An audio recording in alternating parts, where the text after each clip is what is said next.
Você está no Brasil e você acha que sabe tudo sobre os italianos, sobre a Itália? Bem, no vídeo de hoje eu vou te falar sobre algumas curiosidades, alguns mitos também, e sobre o que a gente acredita, né, sobre a Itália e sobre os italianos, baseado talvez na influência que regiões como o sul e o sudeste do Brasil têm por conta da imigração italiana, coisas que a gente ouvia de histórias de família e também por conta das redes sociais. Meu nome é Renan Ferraz e esse é o canal Via Sincera. Italiano só fala italiano. Muita gente, eu, né, incluso, achava que na Itália se fala só o italiano. Quer dizer, eu sabia dos dialetos, mas eu não entendia o quão forte é a presença do dialeto na língua italiana falada ali no dia a dia. É claro que tem exceções, como por exemplo as regiões que têm uma segunda, terceira língua como línguas oficiais, como por exemplo o Trentino, Alto Adige, que aqui se fala alemão e ladino, né? Ou como o Vale da Aosta, que fala também como segunda língua o francês.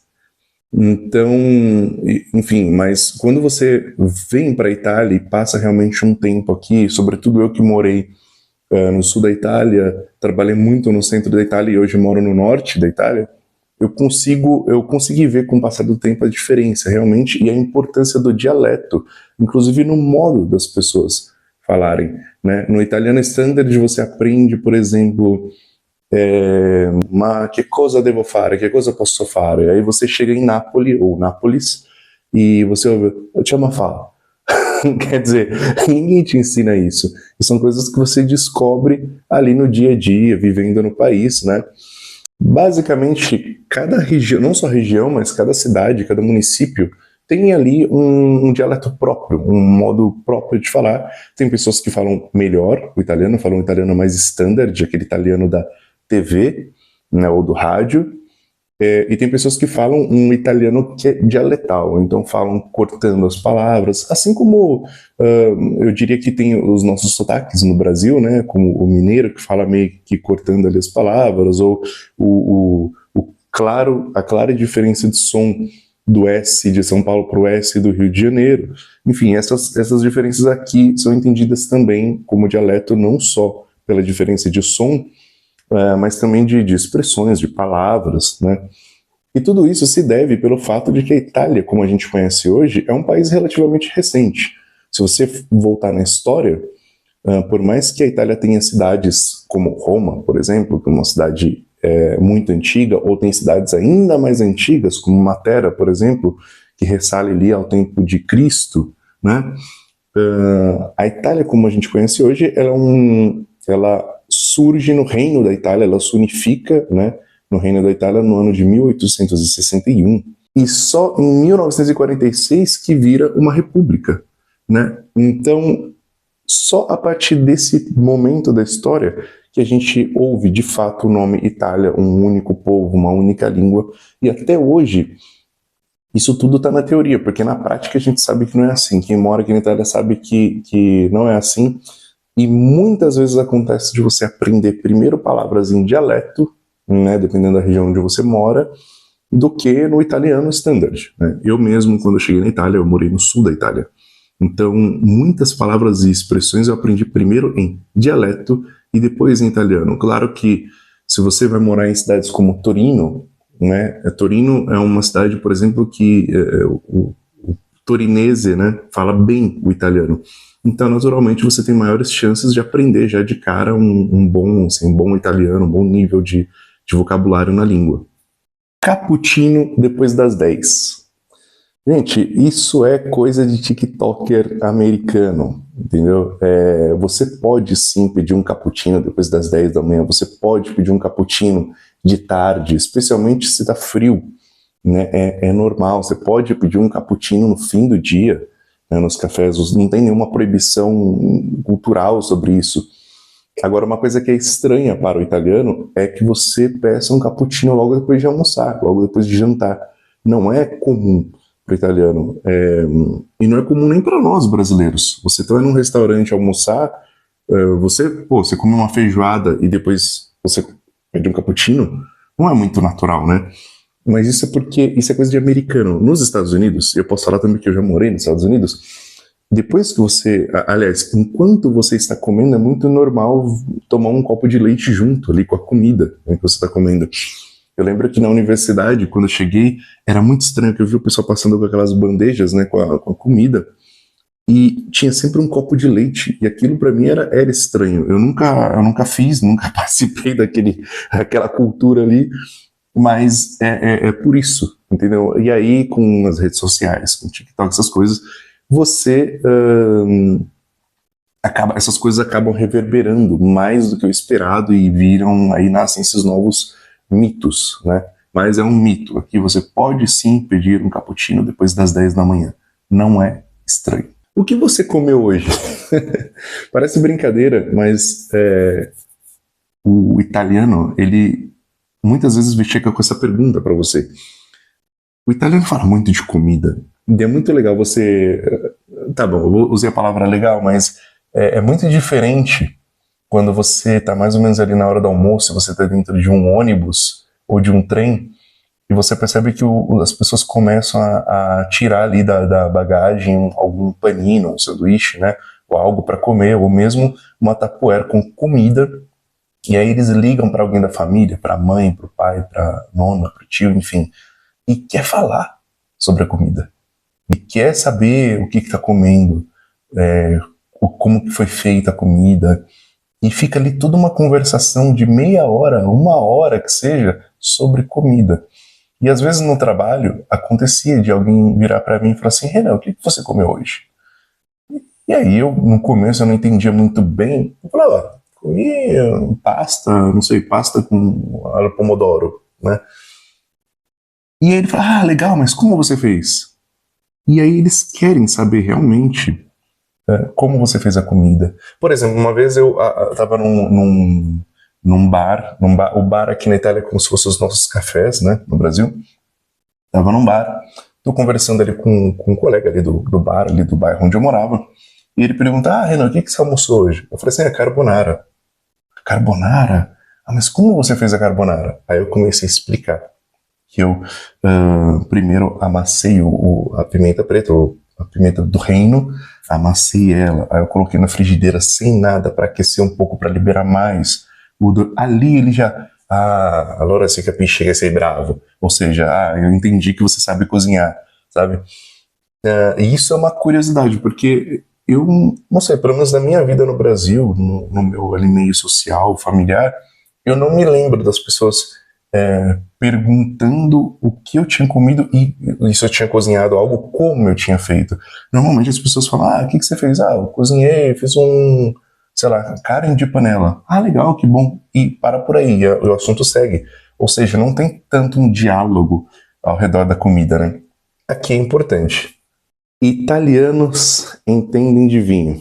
Mas antes de falar sobre isso, se você está gostando desse vídeo, se esse tipo de conteúdo te interessa, deixe seu comentário, deixe o seu like, nos ajuda muito, ajuda esse canal a crescer, né?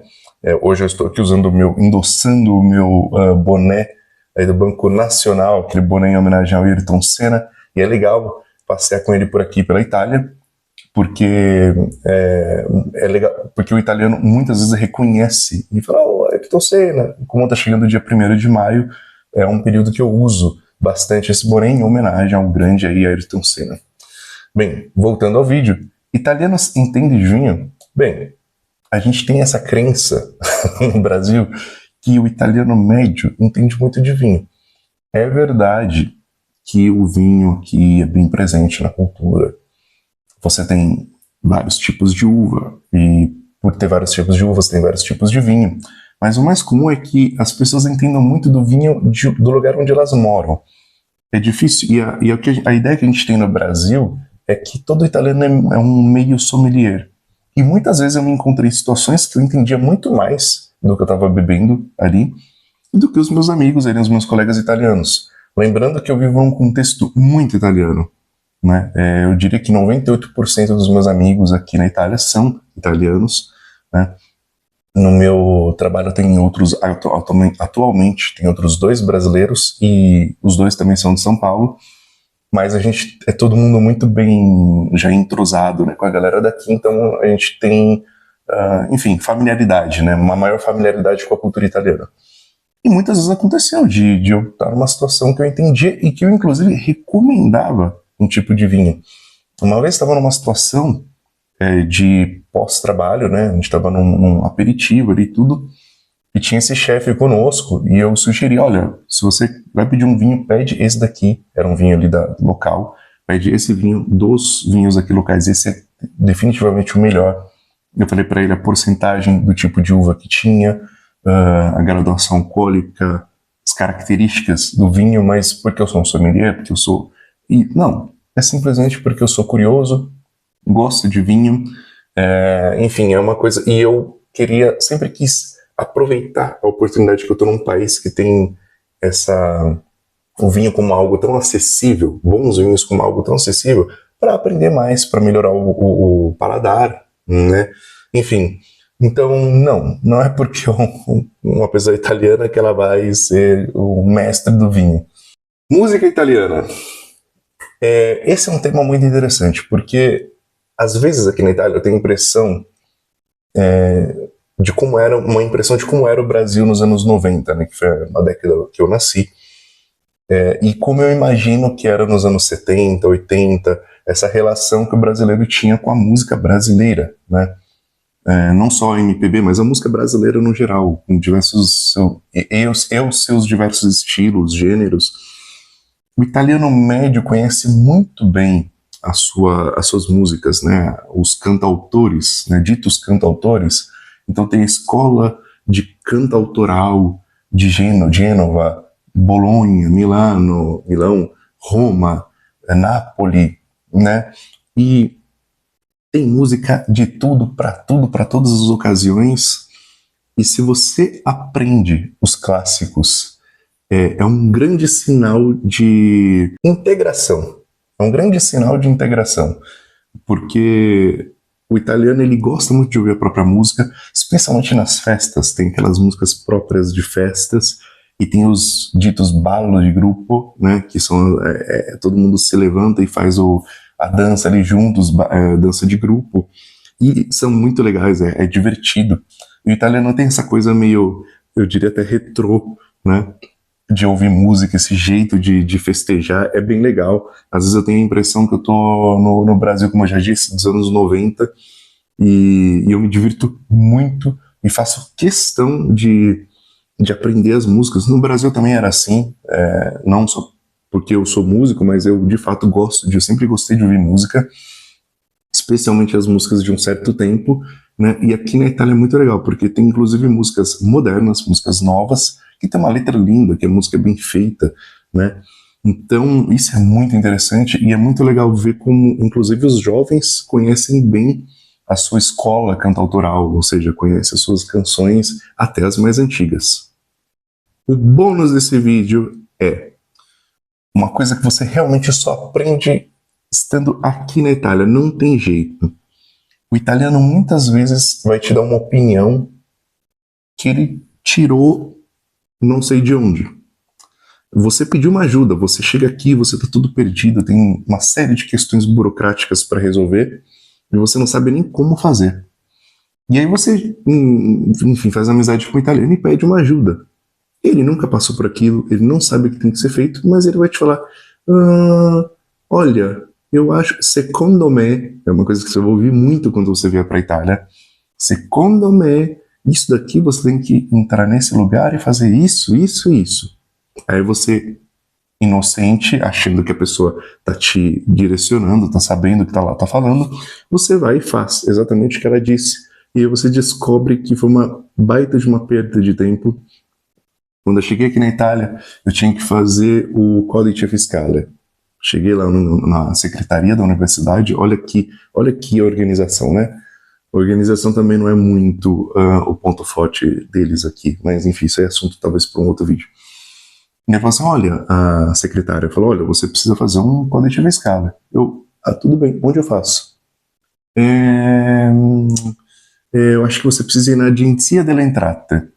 Esse lugar, olha, quando você estiver morando aqui na Itália por muito tempo, esse lugar vai te dar arrepios. Toda vez que você ouvir Agenzia dell'Entrata, é esse prédio aí, eu vou colocar na tela. E, enfim, é o primeiro, a primeira repartição pública que, infelizmente, você vai ter que ir. Não tem por onde escapar. E eu falo infelizmente porque, dependendo da região, da cidade onde você mora, essa sua primeira experiência ali pode ser uma experiência ok, ou pode ser uma experiência quase que traumática. Para mim foi realmente quase traumático. Eu demorei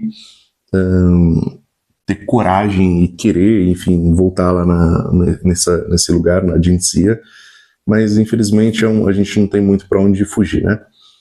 Enfim, eu cheguei lá na agência dell'Entrata e perguntei, olha, eu preciso fazer o codice fiscale.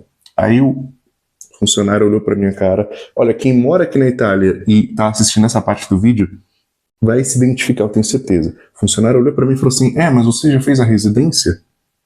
Aí eu, mas como? O que eu tenho que fazer? Você tem que ir no comune e tem que fazer a residência. Aí eu saí da agência dell'Entrata. Eram por volta de umas 11h30, tá, gente? Saí da agência dell'Entrata. Cheguei no comune. E aí o guardinha já veio, tudo bem, pois não? E eu não falava bem italiano, não falava nada praticamente italiano, tinha acabado de chegar.